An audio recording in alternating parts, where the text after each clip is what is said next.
लेकिन मैं जब से हूँ यहाँ और जब से मैं जुड़ी हूँ टीचर्स के साथ, तो जैसे सभी जानते हैं कि मणिकांत सर को 32 साल का एक्सपीरियंस है।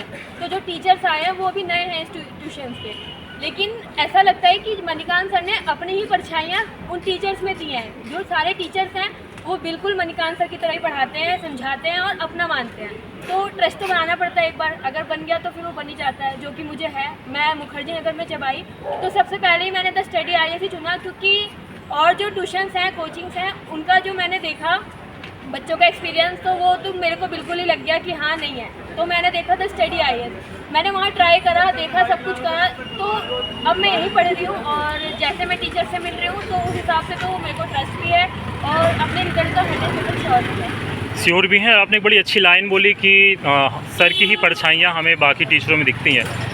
अच्छा, जब अब हम यहाँ पे आते हैं तो चूँकि बहुत सारी एक लाइन से कोचिंग की इंक्वायरी ऑफिसेस खुली हुई हैं, कहीं दूसरी जगह भी आप कुछ इंक्वायरी ऑफिसेस में आप लोग गई होंगी, ऑफिस में गई होंगी, तो उस ऑफिस में जाने के क्रम में बहुत सारे फीडबैक भी मिले होंगे कि नहीं, अभी ये कोचिंग इनोवेटिव कर रही है, अभी नई चल रही है, आप लोग कहाँ जा रही हैं, कैसे जा रही हैं, बहुत सारी तमाम सारी की चीज़ें होती हैं ऐसी। तो आप लोग कैसे यहाँ पे ट्रस्ट किया आपने कि नहीं मणिकांत सर ही तो हैं, अभी तो केवल हैं, नई टीम आई है, नई वो चीज़ें हैं, कैसे आपने ट्रस्ट किया कि नहीं हमें उनकी बात नहीं मान के हमें यहाँ पे आना चाहिए? मैं 1-2 जगह गई यही लाइन से, अभी कल भी गई थी एक जगह, मुझे ज़बरदस्ती ले गए, जा नहीं थी, ज़बरदस्ती ले गए। कौन, अब मैं नाम नहीं लेना चाहती उसका, क्योंकि नाम लेने से फिर क्या ही वो है। तो मैं गई उस जगह और टीचर्स जिस तरह से बात कर रहे थे, पहले तो वही समझ में आ गया कि यहाँ के बच्चों का रिजल्ट क्या होगा। वो बिल्कुल मुरझा रखे थे कि ऐसे बोलने के हालात में नहीं थे। तो मुझे पता चल गया कि जब टीचर्स पे इतना प्रेशर दे रहे हैं तो स्टूडेंट्स का क्या हाल हो रहा होगा इस कोचिंग में। तो और जब मैं द स्टडी IAS में गई, देखो टीचर्स का भी फ़र्क होता है, कॉन्फिडेंस का भी फ़र्क होता है। अगर टीचर में कॉन्फिडेंस है तो ही बच्चों में कॉन्फिडेंस होगा। जिस टीचर में कॉन्फिडेंस नहीं है तो वो बच्चे को क्या देगा।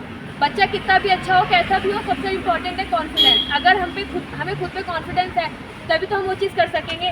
तो मैं जिन कोचिंग्स में गई, जहाँ मैंने पता करा, तो वहाँ टीचर थी, हाँ ऐसे है, वो है, मतलब ऐसे रो रो के बोल रहे थे। और जब मैं द स्टडी IAS में आई तो वही टीचर्स ही इतने लाजवाब थे, ऐसे कॉन्फिडेंस में बोल रहे थे कि जैसे अभी कल ही पेपर दोगे और कल ही क्लियर कर दो, कल ही क्लियर कर दोगे।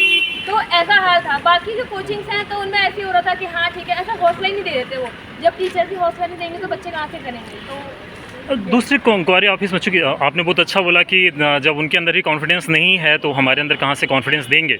मैं फिर से उसी एक लाइन को रिपीट करूँगा कि जब दूसरे इंक्वायरी ऑफिस में जब आप लोग गए थे तो कुछ ना कुछ तो बोला गया होगा कि इस कोचिंग का मतलब कोई मतलब नहीं बनता है, ऐसी बातें बोली गई थी, बताई गई थी। बिल्कुल, हर कोई अपना फीडबैक देता है ना अपने कोचिंग को, वो भी दे रहे थे। तो जब वो देखो, मैं जब द स्टडी IAS में गई तो उन्होंने ये नहीं बोला कि नहीं इस कोचिंग में मत जाना, इसमें मत जाना। उन्होंने कहा आप जहाँ जाना चाहो वहाँ जा सकते हो। उनका तो काम है बोलना, भाई वो अपना तुम्हारे ऊपर है कि तुम्हें विश्वास है कि नहीं है। तो मुझे विश्वास द स्टडी IAS से था। बाकी जिन संस्थाओं में मैं गई तो वहाँ सिर्फ वो अपनी बात कर रहे थे, बाकी को गलत बता रहे थे कि नहीं, जैसे वो खुद बिल्कुल गंगा जल से नहा रखे हैं, ऐसा था उनका हाल। तो मैंने वही देख लिया कि तुम जब मतलब क्या ही बोलूँ मैं उनके बारे में, ज़्यादा बुरा बोलना नहीं चाहती मैं किसी इसके बारे में, क्योंकि सबका अपना है तो जैसा भी है। लेकिन द स्टडी IAS में ये चीज़ें नहीं थी कि टीचर्स बोल रहे हो कि नहीं इधर नहीं जाना, उधर नहीं जाना। उन्होंने सिर्फ ये बोला कि देखो जहाँ भी जाना सही जगह जाना, वो हमें हौसला दे रहे हैं। लेकिन जो और इंस्टीट्यूशन थे तो वो यही कहते कि नहीं सिर्फ हमारे पास ही आओ, हम आपको इतने महीने में इतना कवर कर देंगे, ऐसे कर देंगे, इतना टाइम देंगे, ये करेंगे। नहीं कवर कर पाओगे तो क्या गारंटी दोगे।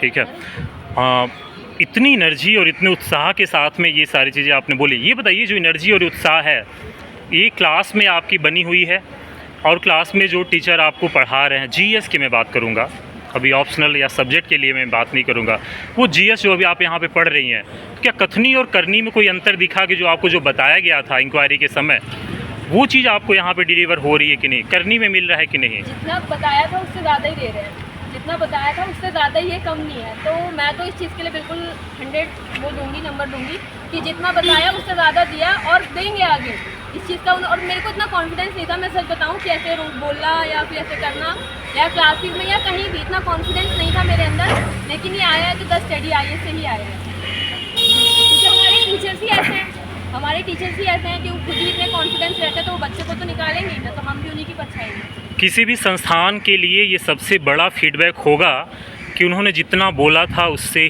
ज़्यादा ही मिल रहा है। अब इससे अच्छा किसी ना तो संस्थान के लिए फीडबैक हो सकता है और ना ही किसी छात्र के या छात्राओं के द्वारा दिया हुआ फीडबैक हो सकता है। आपने इतनी अच्छी फीडबैक दी, आपकी जर्नी यूं ही ऐसे ही आगे चलती रहे और आप अपने मंजिल को, अपने ड्रीम को और अपने एम को आप अचीव करें, यही मेरी तरफ से शुभकामनाएं हैं। बहुत बहुत धन्यवाद आपका।